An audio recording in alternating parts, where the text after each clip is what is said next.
doesn't mean 100% zero defect, right? Better formation, and of course then because of these two changes, he retrained his men to fight to his strategy. Very powerful innovations at that time, right? So, in other words, right, in the past, right, they just jump lines, right? And then he shortened this. They threw, this is the old method of combat, old method of doing business. So in business now, right, you tell us, okay, right, we are very interested in business model. It's a model, right? The thing true.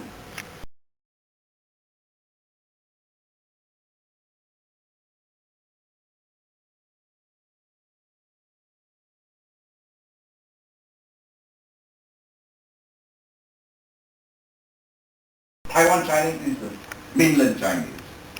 Right? So somebody asks themselves, okay, how come Taiwan doesn't know what the word means and how it's written differently? Because this is the word used in mainland China, this is the word used in Taiwan. This is the classical one, this is the modern one. Right? But the concept is the same.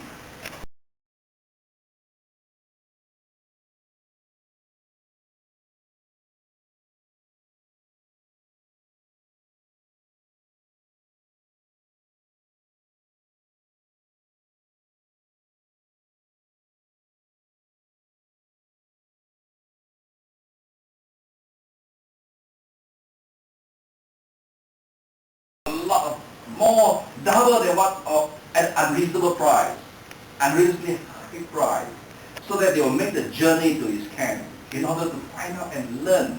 And I call it that Genghis Khan heard about art of war and actually learned about art of war from merchantmen, right? And of course you find that his strategies, especially information, he had very tight core information.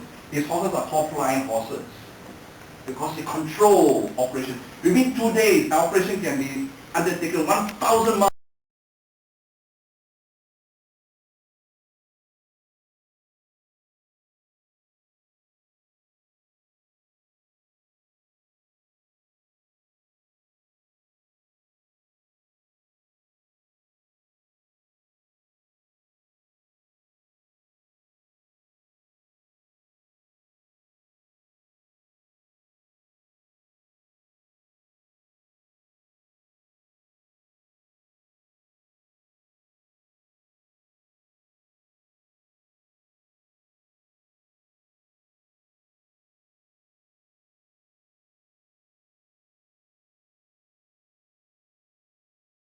When you compare Singaporean with Hong Kongers, Taiwanese, and Malaysians, you'll find that we lose up to them.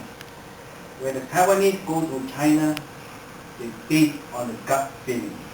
Okay. They see this project, these people, where did they get the gut feeling? From the past experience, from what they see, they analyze it, they go in. They sign the contract. Yes. So we went, we saw the asset, there was an initial discussion, there was a price, but we said we would do due diligence, okay, before we settle on the price.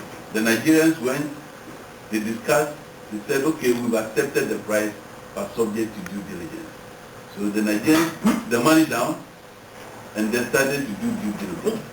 Because of that, the man came to us and said, fine, you people are very structured in what you do, but the Nigerians are businessmen.